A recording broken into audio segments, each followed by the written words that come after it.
It's common to experience a range of emotions throughout your financial journey.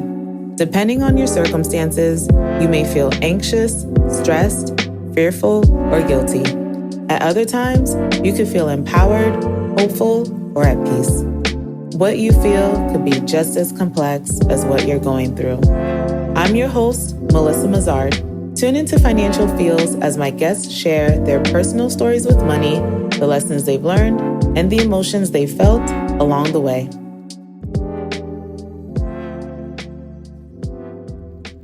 One step back, two steps forward. In this episode, Nia shares about her financial decisions and their consequences, as well as the sacrifices she's made for a better life for her and her family. This is a good one. To be completely honest, my first memory of money is not having any, and experiencing not having any, eating the same thing multiple times a week because that was like the cheap restaurant in the neighborhood. And my mom really didn't have time to like come home, cook dinner because she worked all day. My mom was a personal trainer. We would eat a lot of Chinese food or the meals we created. So to me, I think that is a big factor in me remembering money when I was younger, like the experience of not having it. Syrup sandwiches, spaghetti on bread, sugar water, puff ramen noodles. To this day, I will not touch ramen noodles. If you see me eat like those, I can't even remember the brand name because I probably blocked it out of my head. But the ramen noodle packets, I will not touch them. If you see me eating them, that means I have absolutely nothing possible to eat. Other than that, what else do we use? The bologna sandwiches. We just bologna on bread. All type of things like that. Being a latchkey child in second grade because my mom didn't have somebody to watch me, and my brother and sister were both, older. My sister's 5 years older than me, and my brother is 3 years older than me. So I was the youngest, and of course, the far away from what they were doing. So they, you know how it is with your younger siblings, like go sit down somewhere. So just coming home watching TV, and like we had a pit bull at the time. The pit bull kind of was my babysitter. To me, that was just life. Like that's just what we experienced at the time. I didn't see it. In hindsight, you look back at it and you have these revelations, but it did definitely affect me in my money story. Because when I grew up, I did not want to be hungry. So I have a daughter, a single parent. My daughter is now 22. And when I first was experiencing my money journey, I realized that I had a need to see the freezer, the cabinets, the refrigerator, everything needed to be full.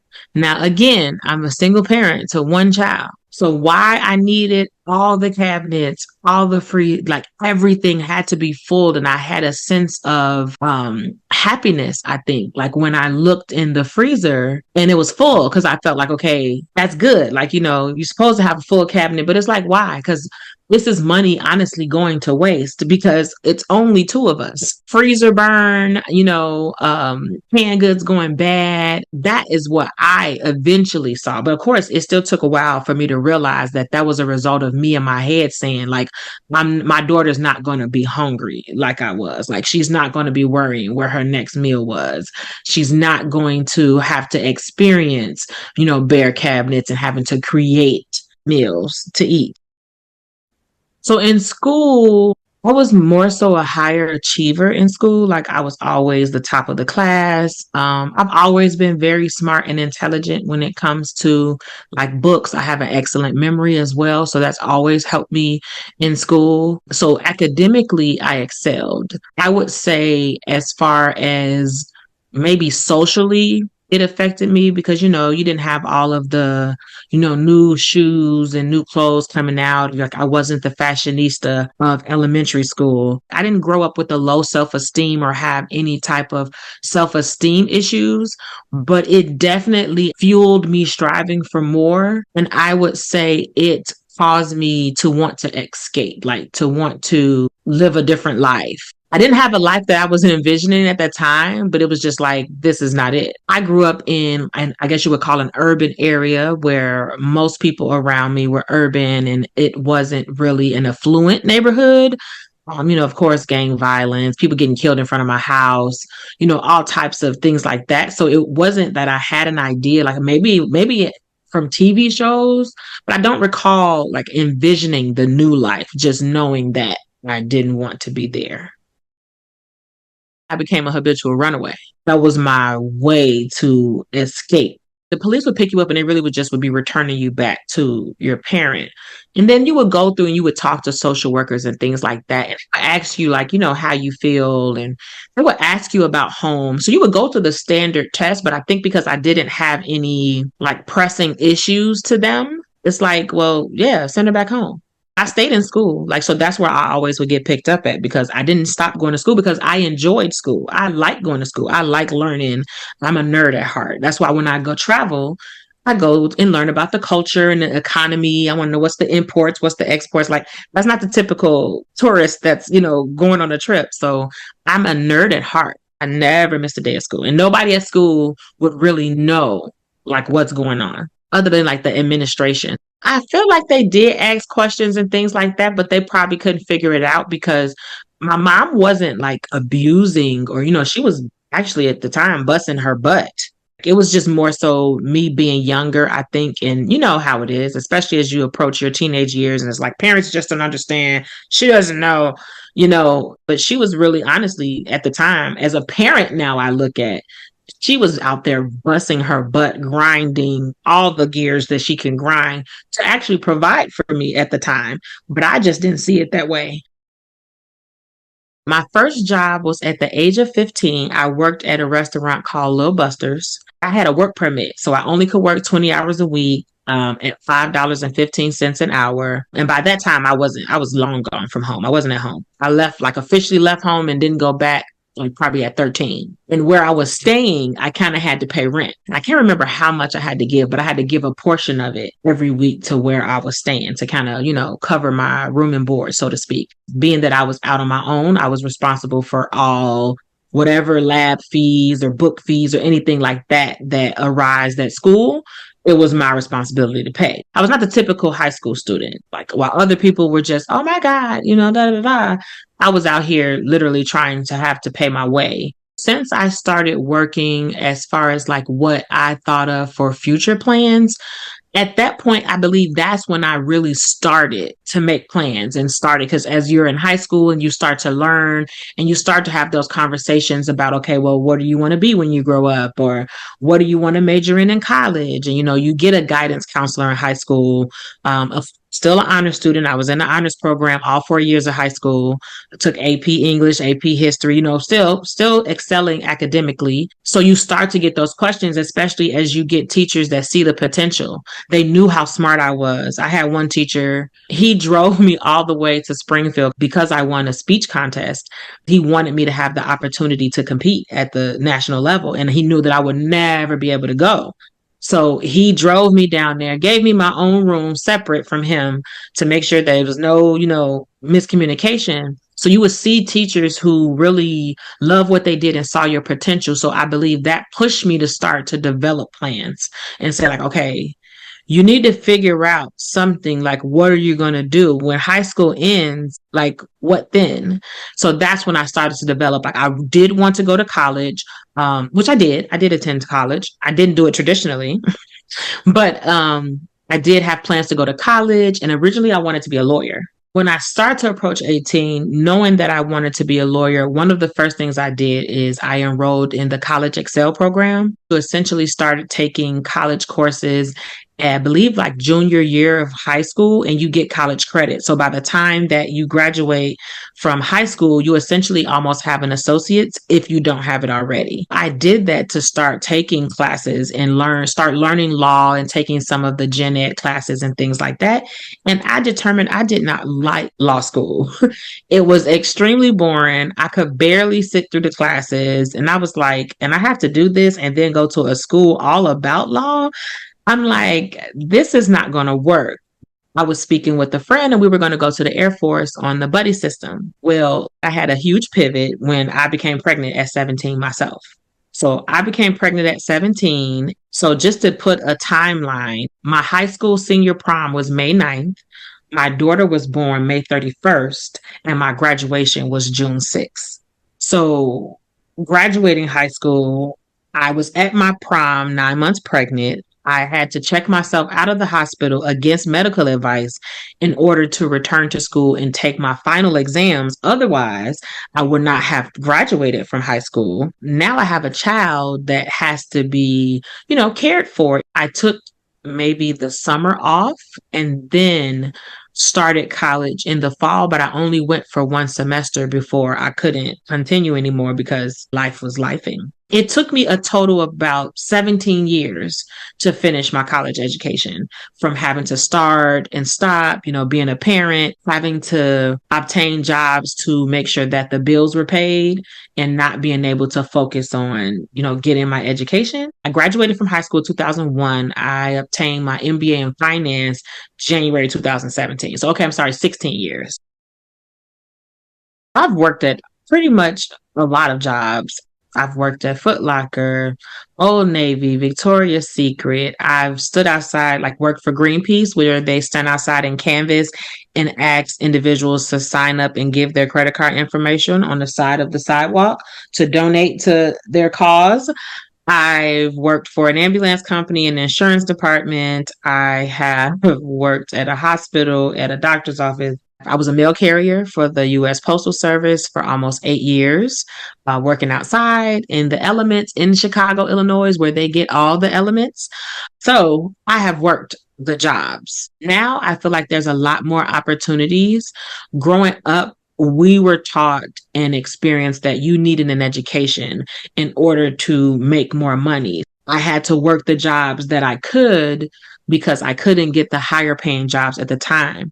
Up until she was about, I would say 12 or 13, she was approaching high school. I didn't want her to not be able to take on extracurricular activities. I didn't want her to not be able to, be a child. So I actually took a $20,000 pay cut. And I left the Postal Service and transferred to be a receptionist at the Department of Labor. Taking the $20,000 pay cut, I had weekends off. For the first 6 years, I worked 6 days a week, nonstop, no 2 off days. And then after that, when you become a regular or you turn over in their terms, then you can get 2 days off, but that one day is rotating. So you always get Sunday off, and maybe you might get Monday, next week, Tuesday, then Wednesday, and it's a rolling off day. So every 6 weeks, you get a full weekend off. After you get the full weekend, you have to work for 6 days straight. The mail fluctuates, and depending on the time of year, especially around the holidays, mail is heavy, packages are heavy, you have presents you're delivering. So you're walking into a much heavier day every single day. So as far as her being able to join any activities during that time, I couldn't get there to pick her up. So she needed to go like to aftercare, or she would go to the Boys and Girls Club after school or the Park District after school. She couldn't participate in many like AAU sports teams or any of the things that, typical children do to find their passions. So I took the pay cut because that way I got a definite every single weekend I had off. I knew exactly what time I would get off work every day. So I know that she would be able to join those things. She was able to do volleyball. She did piano. She was able to like have different recitals and things like that. I always made it to her different recitals, fueled by not wanting my child to have the exact experiences that I had. That's what made me start working and going to school. So I had to take a $20,000 pay cut. At the time I had just obtained my bachelor's. Now, once I got there is when I had to devise the plan of, okay, now that I've gotten this position, what am I going to do to get myself back up using the opportunities and resources they have at this agency? So I became a receptionist and then enrolled to get my MBA while I was a receptionist. I did not intentionally look into personal finance. I did not grow up with much financial knowledge. Just like most people, at 18, I was flooded with credit cards. I didn't understand the concept that, well, it's going to cost you more.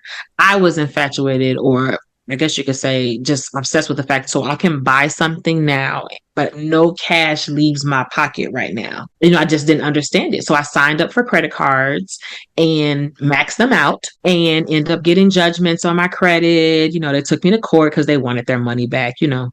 I wanted to build stability for my daughter. So, what do you do when you want stability? You buy a house, right? Because that's what the American dream was, you gotta get a house. And I felt like, oh, I work at the Postal Service. I make good money. So I should be able to buy a house. And that to me was my first eye-opening financial moment when I applied for a house at 25. And the loan officer, he didn't rip me to shreds, but he was one of those real people that didn't sugarcoat things. Like, he wasn't mean at all, but he was like, ma'am, no, you don't want to buy a house. He was like, your credit is shot. You have no money saved up. Like, basically, your profile does not say I am home ready. I was deflated. I went home and sold. But see, when you have a child or another life dependent on you, sometimes it doesn't leave you that as an option. Like with choosing my career, it didn't really leave me the options to say, oh, what should I do? No, it was what am I going to do? Because I have to do it. Not doing it is not an option. To me, that is also a positive way that she fueled me, because it fueled me to go after and get it. Like, I couldn't let fear stop me. I couldn't let doubt or imposter syndrome stop me, because if it stops me, it stops her. So I had to seek out physical books, read them, and apply the knowledge in the books. And it took me about 2 years before I heard the magic words, you're pre-approved. So I did everything he said, but the one thing that he didn't tell me is build an emergency fund in case something happens after you buy the house. So I was, as you call, house poor. So when I walked away from closing, I didn't really have any money. I used all my money from my home buying process because I didn't know. So I literally just followed the steps. Okay, I need to do what? I need credit. My credit score up. Okay, done. I got to have this much money in my bank. Okay, done. I didn't like go through exploring my money habit. I didn't go through just learning anything else about it. I literally just followed the steps that he gave me, and that's it. So I didn't have any emergency fund. So I bought my house October 28th, and I injured my ankle. Again, I was a mail carrier in Chicago, so I slipped on ice, injured my ankle December 4th. So literally right after I paid my first mortgage payment, because the first month you don't make a payment. So I injured my ankle, and I had to work on that bad ankle probably about most of the month of December, because I'm like, I can't afford to not be at work. But eventually I couldn't anymore. I had to. Like, it was just getting really bad. So at the end of December, I had to file for workers' comp, which is a long process and takes some time before it goes into effect. And then it's the government, and we do things very slowly. During that time, I got behind on my mortgage. And then when the workers' comp kicked in, I, not knowing about the foreclosure process, I wanted to pay like my light bill, my gas bill, and things like that to prevent them from being turned off. Not thinking you need to be talking to them first and getting them money, because by the time I went to pay them, it had entered foreclosure status. And at that point, it's all or nothing. They're not accepting payments at that point. And then when I tried to do a loan modification, they're like, oh, well, your rate is already good. Your loan is already affordable. So like, I'm not sure what, we can do to help you. So essentially, I end up losing the house. I end up having to file bankruptcy so that I could get the owing the money, from the foreclosure off my credit. So I filed bankruptcy, but I had to do, I believe it's called a reaffirmation of debt, so that I didn't take my car also, even though it was at a ridiculous rate. Because of course, during all this process, my car, went down. I had to get another car. So my interest rate was ridiculous, but I had to keep it. Even the judge in the bankruptcy was like, you filled out the reaffirmation of debt, so you want to keep the car. I don't understand why, but if that's what you want to do. Like, she was like, this rate is ridiculous.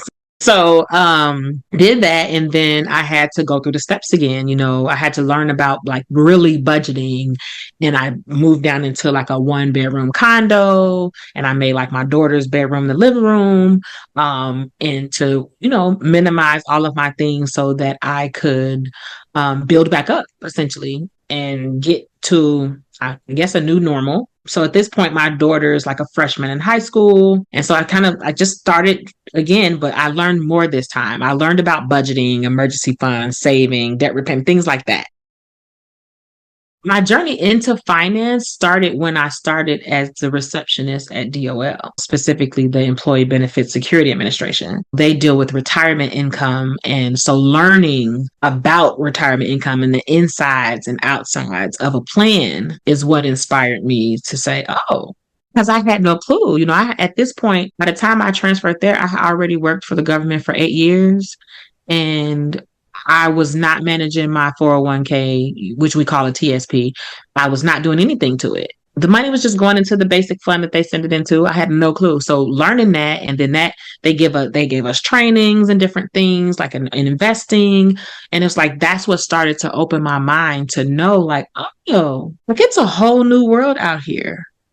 So even though I took that $20,000 pay cut, that was probably one of the best financial. I started traveling more because even with that $20,000 less, once I got in my new condo, I was able to do so much more with it than I was doing with the money I was making from the postal service. For one, I was at work so much that I bought a lot of restaurant food because I didn't have time to cook. I didn't know anything about budgeting, so I wasn't budgeting the money well that I had, even though I was making a great amount of money.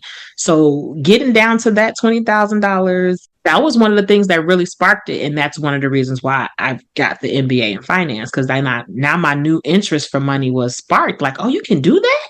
They make that, like learning all the different vehicles and strategies. I had no clue about any of them before that.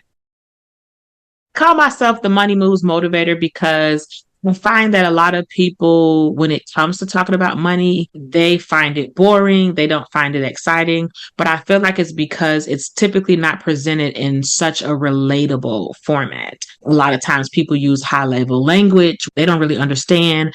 A lot of them have made a lot of money mistakes. And so they tend to be ashamed of them and they avoid them, or they just don't talk about it because maybe when they grew up, it was taboo to talk about money and they carried that with them. So I call myself the Money Moves Motivator because I like to provide real life solutions for real life problems. Like when I make a video, I use very plain, simple terms. I also like to use real life situations that happen to everyday people.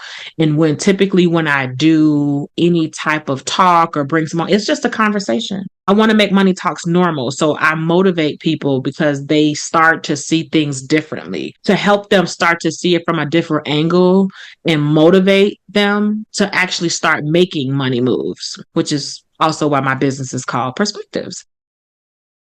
Well, my first instruction always is to stop, take a moment, and just breathe.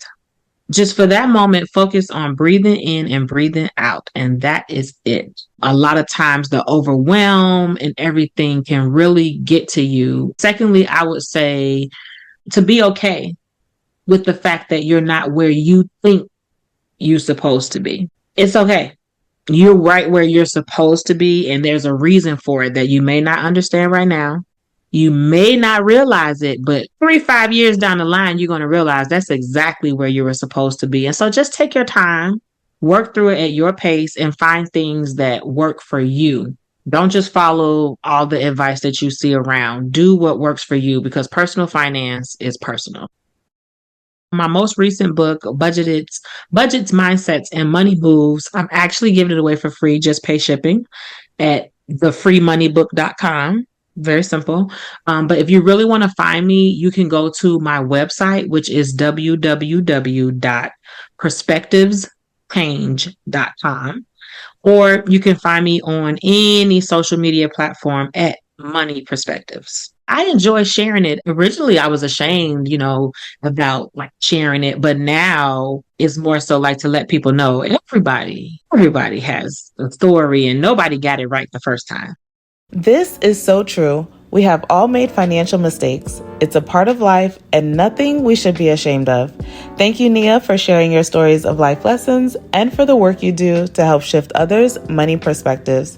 If you enjoyed this episode, please let us know with a review and stay tuned for the next one.